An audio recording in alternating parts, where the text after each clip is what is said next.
In today's video, we're about to explore the intricacies of the Vice City mapping project, unraveling the mysteries of the latest map iteration. Join us as we meticulously analyze the details and draw insightful comparisons between the expansive GTA 6 map and its predecessors within the series. Our adventure doesn't stop there. We'll be immersing ourselves in the leaked information from 2022, unveiling a treasure trove of open-world activities. Brace yourselves for a comprehensive list featuring every nook and cranny on the GTA 6 map, showcasing not only new additions, but also the anticipated return of beloved locations from the iconic GTA Vice City, as hinted in the leaks. Let's kick off this exploration by delving into the heart of the GTA 6 mapping project. For those familiar with it, this official endeavor aims to provide a scale-accurate representation of what players can expect in the actual game. The map sprawls across two major cities, Vice City and Fort Gorn, and every detail is meticulously curated from leaks and the official trailer. Now, for those wondering about the seemingly expansive green spaces on the map, it's important to acknowledge the limitations of our knowledge. The apparent emptiness serves as a stark reminder of the scarcity of information currently available. The top portion of the map,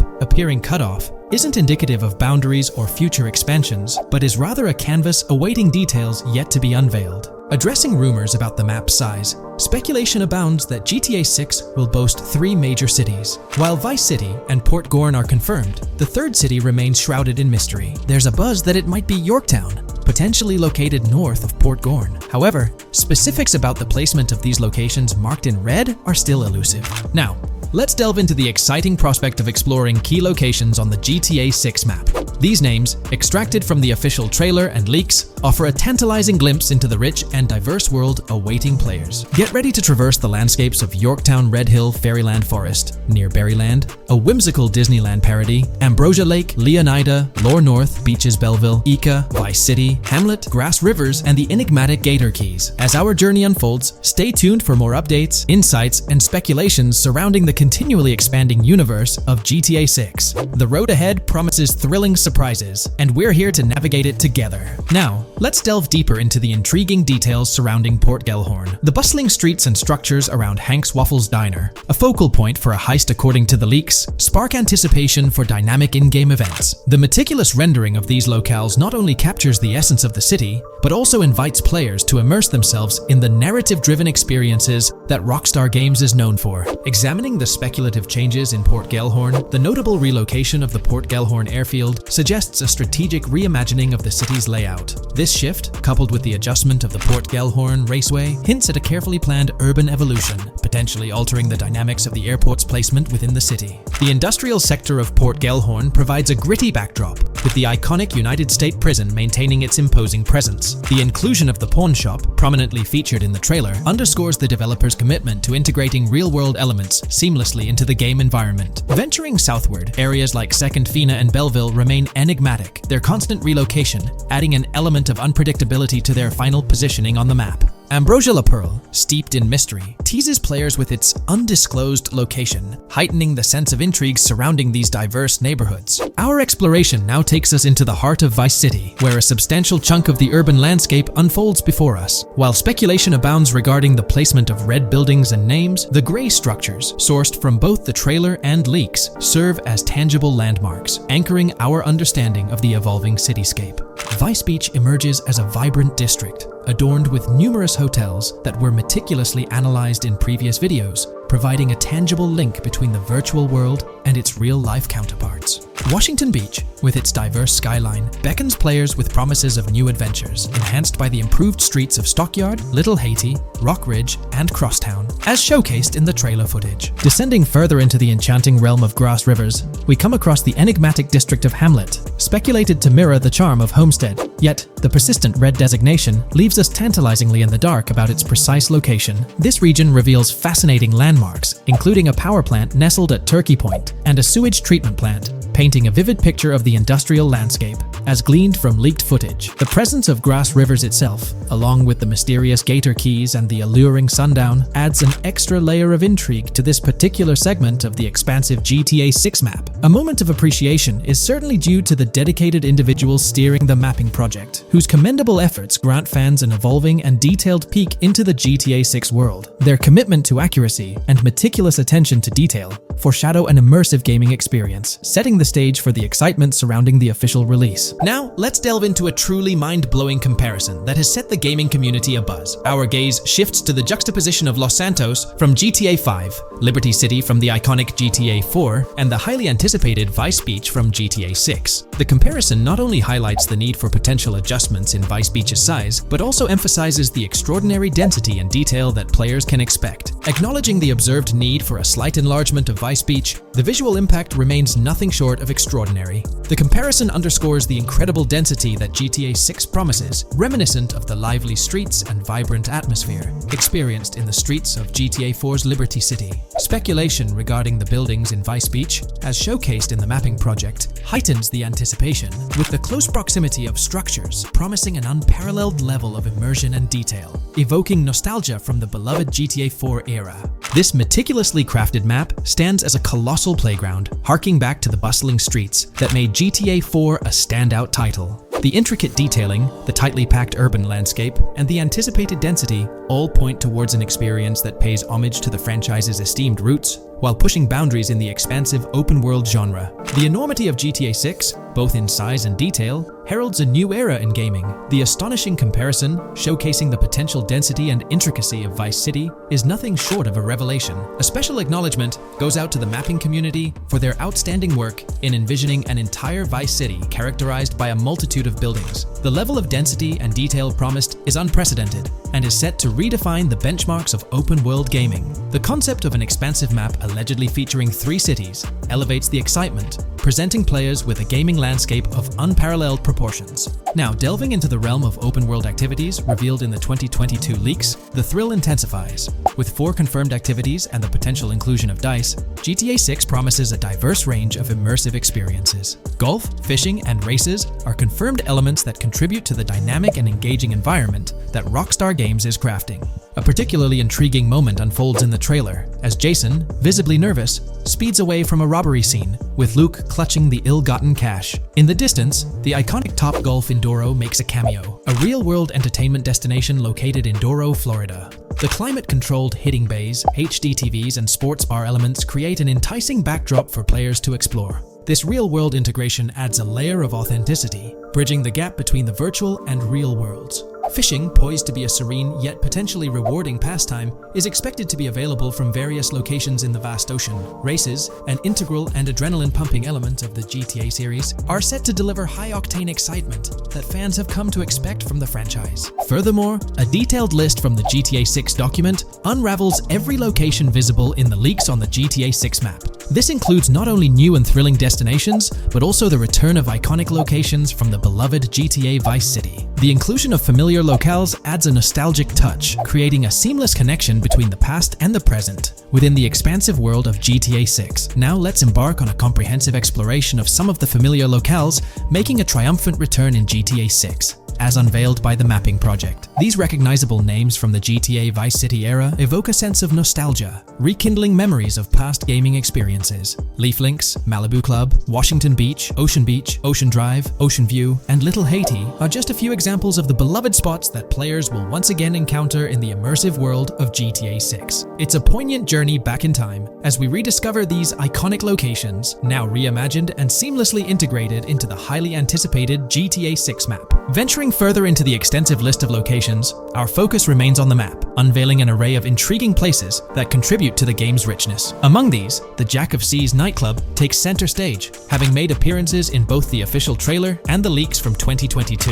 While a detailed reading of every location is beyond the scope, feel free to pause the video and explore these fascinating spots at your own pace. From quaint small stores to the distinctive stone sculpture gracing Vice Beach, each location adds layers of detail and authenticity to the sprawling game world, some of which have been exclusively revealed through leaks. Shifting our gaze to Port Gilhorn, a diverse array of captivating places awaits discovery. The car wash, soccer field, a bustling basketball court, the Ambrosia Farm, and the intriguing King Neptune statue are just a glimpse into the eclectic offerings in this part of the map. Sailing through the Keys, exploring underwater ruins, investigating an underwater research facility, and contemplating the mysteries of the Bermuda Triangle add an extra layer of fascination to the GTA 6 experience. With the unveiling of the mapping project, the sheer depth and meticulous attention to detail that Rockstar is investing in the GTA 6 map become even more awe-inspiring.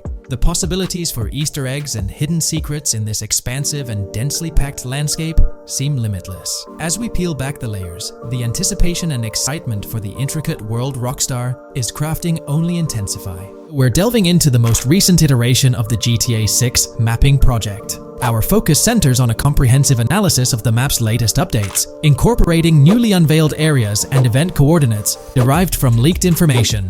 Additionally, we will explore fresh insights from the initial official trailer, including the revelation of an accessible plaza. A noteworthy aspect we'll be dissecting is the potential expansiveness of the map, hinted at by newfound highway evidence in the trailer. Furthermore, we'll examine a conceptual representation illustrating the potential magnitude of the GTA 6 map. The trailer also provides a glimpse of Starfish Island, a detail we'll thoroughly cover in today's session. Let's initiate our examination by diving into the GTA 6 mapping project. For those not aware, this stands as the most extensive and refined community-driven mapping endeavor, aiming to deduce the GTA 6 map with the utmost accuracy. This endeavor leverages evidence from leaks and the primary official trailer. In our previous map analysis, we scrutinized significant alterations in the Bordgorn and Grass Rivers areas, expanding the map to an impressive 18 by 8 kilometers. However, today's exploration will predominantly focus on alterations in the Vice City region. Rumors suggest that the GTA 6 map will encompass 3 major cities, with Vice City and Portgorn being the identified urban centers so far. Vice City, drawing inspiration from Miami, and Portgorn, a fusion of Gulf cities in Florida. The speculated third city could possibly be modeled after Orlando or Tampa. Earlier rumors hinted at Yorktown being the third city, approximately aligning with Tampa's location. However, intriguingly, structures observed in leaked material from Portgorn were reminiscent of Panama City. Rockstar appears to amalgamate elements from distinct cities to craft a unique virtual landscape. Turning our attention specifically to Vice City, notable modifications are discernible in the Stockyard and Crosstown area. While these alterations may not be immediately apparent, a thorough comparison with the prior map iteration reveals notable changes in street layouts for improved connectivity. Building positions,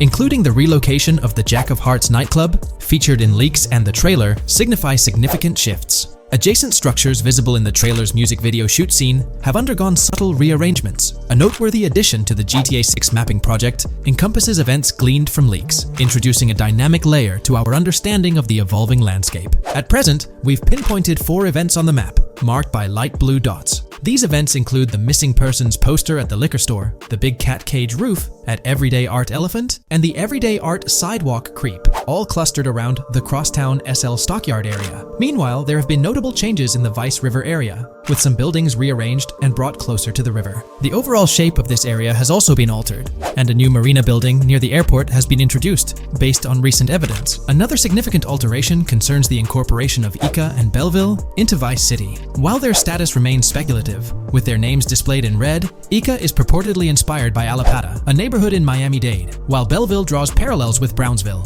Formerly perceived as small towns on the outskirts of Vice City, they're now considered part of the Vicedale neighborhoods, following fresh evidence. This reclassification potentially places scenes like the police officer pursuing the overweight individual in the Belleville neighborhood. Furthermore, a notable discovery linked to Tommy Vercetti's mansion has surfaced. Star Island's inclusion in the game has been confirmed, evidenced by its appearance behind the Rockstar Games title, and in a scene featuring a bikini-clad woman. This revelation solidifies its status as a game location, with strong ties to the original Starfish Island from GTA Vice City, where Vercetti's estate was situated. The prospect of encountering the mansion in-game, whether as an accessible structure or an abandoned relic, remains uncertain but tantalizing. The mention of Star Island remains speculative, as indicated by its red font, leaving the possibility open for it to be renamed Starfish Island or something else. These developments encapsulate the latest updates to the GTA 6 mapping project. Additionally, let's delve into a Reddit post that has garnered attention.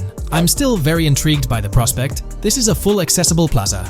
The full access plaza featured in the trailer has piqued my curiosity.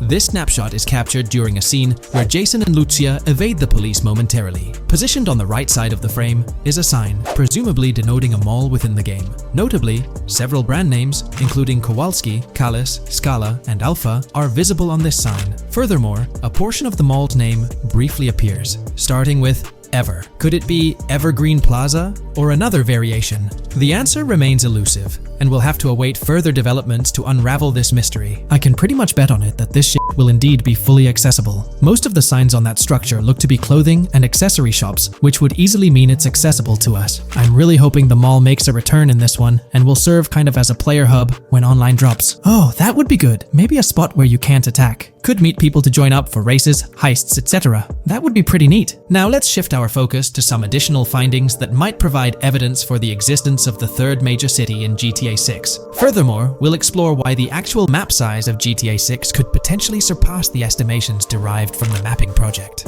Possible map length. Since we don't know what's in the northern part of the map, and we're not sure if it ends where the current mapping project suggests, I thought the map could look something like this. I get that a map like this might be 4 times bigger than GTA 5, so it could be a lot, but we can't be sure about Rockstar's plans. I also think so, because on the east coast of the current map, we have Vice City's predicted beach areas going almost to the very top. Kind of feels like the map shouldn't just end there. And if Port Gellhorn is based on Fort Myers, then maybe Tampa and Orlando could be there too. But with the current borders, there's not enough space even for a small town. Also, shaped like this, the map would resemble actual Florida more. What do you think? Now, here's something to ponder. If the map indeed resembles this depiction, it would be quite astonishing. It's intriguing how the leaks have remained silent about the northern portion of the map. I'm curious to hear your thoughts in the comments. How far north do you speculate the map extends? Do you reckon it's just slightly beyond what's revealed in the mapping project? Or could there be a substantial unseen territory? Shifting gears, let's delve into a significant discovery.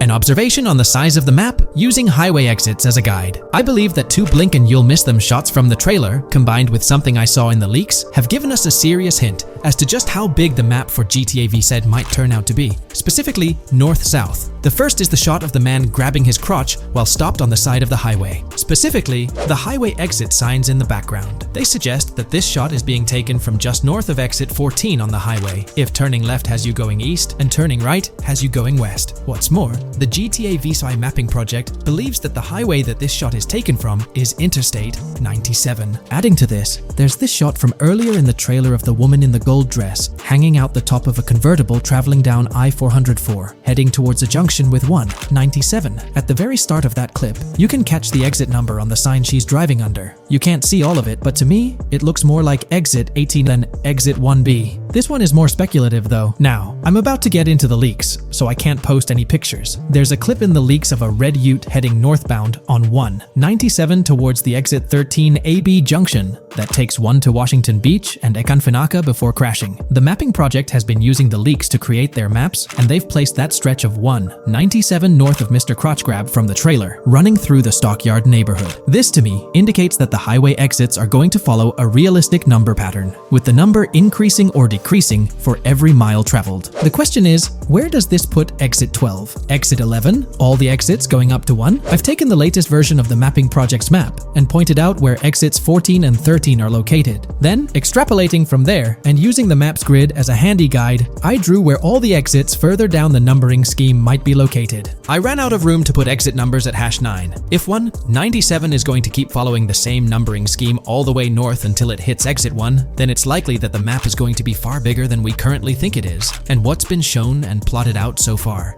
In fact, I think the only reason nothing's been plotted up there so far is because so much so far has focused on Vice City and its environs.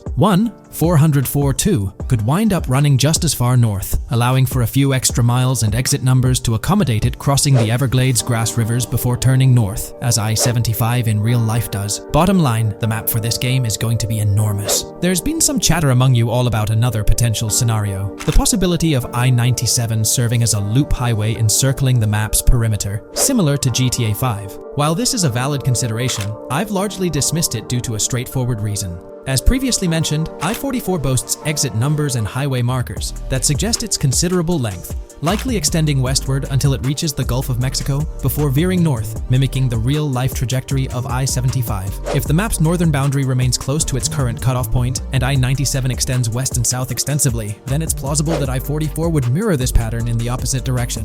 While the notion of two loop highways isn't entirely implausible, it could potentially introduce redundancy. Additionally, in GTA 5, the loop highway wasn't simply labeled under one name. The segment along the coast was dubbed the Great Ocean Highway, while the inland stretch traversing the desert was referred to as the Sonora Freeway. Moreover, within Los Santos, various freeways possess distinct names and numbers, even when merging seamlessly, such as the Del Perro, La Puerta, and La Mesa freeways. My hypothesis currently is that there is a loop highway, but that one, 97 and I-404, are two halves of it. They both start in Vice City and intersect in Crosstown. 97 runs up the Atlantic coast. 404 runs west through the Grass Rivers, and then turns north to run up the Gulf Coast, and they both meet at a point further north. Whether that point is a city, a smaller town, or something else, that is still unknown. Feel free to drop your thoughts in the comments regarding everything covered in today's video, particularly this astonishing discovery. There's substantial evidence hinting at a larger map size, but I'm eager to hear your input, so don't hesitate to leave a comment below. Hey there! In this video, we're diving into an upcoming terrain system in GTA 6, brought to you by Rockstar Games. Additionally, we'll explore some cool graphics enhancements like ambient occlusion, global illumination, and material tinting slated for the next GTA. The scoop comes straight from an official patent filed by Take-Two Interactive, Rockstar's parent company. So let's kick things off by checking out the patent titled Method and Apparatus for Enhanced Graphics Rendering in a Video Game Environment. According to Rockstar Games, the rendering of real-time graphics usually happens in a pipeline setup like this one. At the core of it, the process kicks off by handling 3D vertex information, moving on to render pixel-level details like light, color, and shadows. In the current systems, one or more shaders are employed for this pixel-level rendering. These shaders are essentially programs that operate on the GPU. The challenge in rendering lies in finding the right balance between realism and detail, while ensuring smooth performance, aiming for that higher frame rate. For example, a virtual world should illustrate various terrains that mirror a number of lifelike geographical areas. Each of these terrains can provide unique interactions with a virtual character in the video game. By way of example, a virtual player traveling through sand or snow should leave footprints that are different than the virtual player walking down a concrete sidewalk.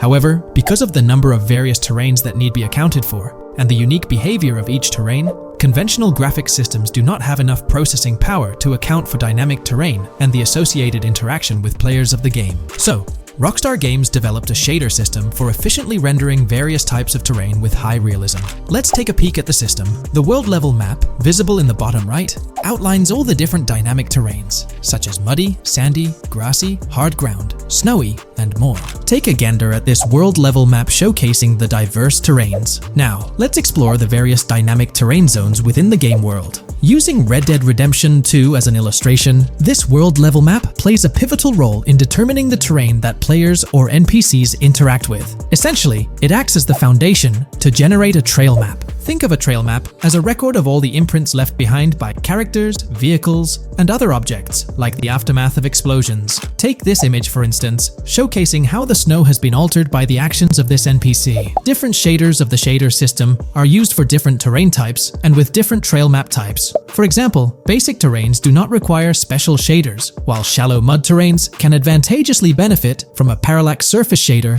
to efficiently show ruts and tracks in the terrain with a high-detail trail map. As an additional example, deep mud terrain may use a tessellation surface shader to model the ruts and tracks in the mud. You might be aware that in Red Dead Redemption 2, you can leave realistic footprints in the snow and mud. Rockstar explained that they employed two shaders for this effect: parallax maps and desolation. These shaders create a convincing illusion of high-level deformation, where footprints appear on the terrain's surface. In reality, the surface is warped but not physically deformed, ensuring a smooth and polished movement experience. In GTA 6, they're applying the same technique to bring an extra layer of realism. This will be particularly noticeable with explosions, firing RPGs at the ground, walking through mud, or driving vehicles through it, each leaving distinct tracks based on the terrain. RPGs, for instance, will create craters on the ground. This adds a significant level of interactivity, making it feel like you're genuinely impacting the game world in real time. Despite it being an illusion, the result will be remarkably realistic, akin to the snow in Red Dead Redemption 2. To sum it up, this graphics rendering patent encompasses the dynamic terrain, ambient occlusion, global illumination, and material tinting, all exciting new features making their way to GTA 6. Rockstar has invented and patented new graphics rendering systems, which aims to fix some of the problems of traditional graphics rendering systems to make graphics rendering more efficient, thus improving performance and allowing for better, more realistic, and more immersive visuals. Dynamic Terrain System. This is a system that records and creates trail maps which make it possible that terrains can be visually deformed when being interacted with in various ways. Players, NPCs, vehicles, objects, and explosions can affect the terrain. For example, leaving footprints or vehicle tracks in sand can be seen in action in Trailer 1. Explosions will leave craters in the terrain as well. It's also possible for certain changes to the terrain to disappear over time. For example, footprints and tracks in mud disappearing after some time, since the viscosity of mud makes it return to its normal state after some time. There are different types of terrains, for example, muddy, sandy, hard ground, grassy or snowy terrain. Each type of terrain will react differently. A sandy terrain will be more easily deformed than a grassy terrain, for example. In the initial part of our video, we delved into the rendering pipeline, which also incorporates a lighting stage. While conventional systems often utilize cube maps for pre-rendering lighting, it's worth noting that this is mainly for static elements. When it comes to dynamic characters, pre-computed lighting falls short in accommodating changes from objects within the scene. Although ambient occlusion can be pre-baked, it lacks the capability to update dynamically. Realism takes a hit due to this. Conventional systems often incorporate static lights to mimic reflected light, like sunlight bouncing off the ground and under a table. However, this static approach fails to update with changes in the light source. To address these challenges, Rockstar has patented new systems. Ambient occlusion. This is a graphics technique that can be utilized in multiple forms to determine how light and shading are displayed on an object. It can lead to darkened areas, enhanced contrast, and improved surfaces due to this technology. This patent's ambient occlusion system offers some special advantages. Determined by either preset or randomized assets based on developer discretion, the lighting can greatly provide a new vision to world building to make certain areas stand out, akin to a real-life setting. Global illumination. Global illumination is a graphics rendering technique that models how light is bounced off of surfaces onto other surfaces in direct light, rather than being limited to just the light that hits a surface directly from a light source, direct light. Rockstar's system detailed in this patent uses a bounce map that is projected in a top-down fashion to determine reflected light off of the ground. This bounce map is then converted into a texture that provides an approximation for the expected bounce back of light. This simulates the effect that would be achieved rendering the multiple passes of lighting to account for the natural bounce reflections. The bounce map can then be integrated into the lighting pipeline. During this, a technique is used to determine the area that needs this extra pass for each frame. This way, only the visible and required area is rendered with this technique, thus making it very efficient and less performance intensive. Overall, this provides many of the benefits of ray tracing without the computational expense. Ray-traced global illumination will probably still be in the game. For example, Lucia prison clip in Trailer 1. This special system is just a way to render large-scale global illumination efficiently. Now, let's touch on the final problem that Rockstar has addressed through this patent with conventional systems. Finally, as another example, to develop a rich and engaging game world, it is advantageous to populate the world with variations of similar objects. In other words, you do not want every simulated person, cow, gun, car, cart, ship, or animal generated in the game to look the same. Because the 3D model for many of these objects would be identical, variation was traditionally accomplished by creating different texture files to paint a different look on the object. For example, two variants of a cow model could be created, one with a texture to create a brown cow, and the other with a texture to create a black cow. These prior art systems created the desired variety at the cost of artist time, computer memory, and resources to maintain a multitude of different hand-authored variants for each in-game object. To combat this, Rockstar is introducing material tinting. RDR2 had a system that could tint the color of clothes to create far more variations on NPCs. This new patent is an evolution of that system and allows for creating of several in-game object variants from a single model. It can not only modify an object's colors, but other material properties, such as metalness and lighting parameters, or add additional layers to it, such as mud, snow, or dust as well. Envision the extent of customization that awaits in this game. Summing up the official patent for graphics rendering, it's evident that Rockstar has elevated numerous systems from Red Dead Redemption 2. Share your thoughts on everything covered in today's video in the comments below.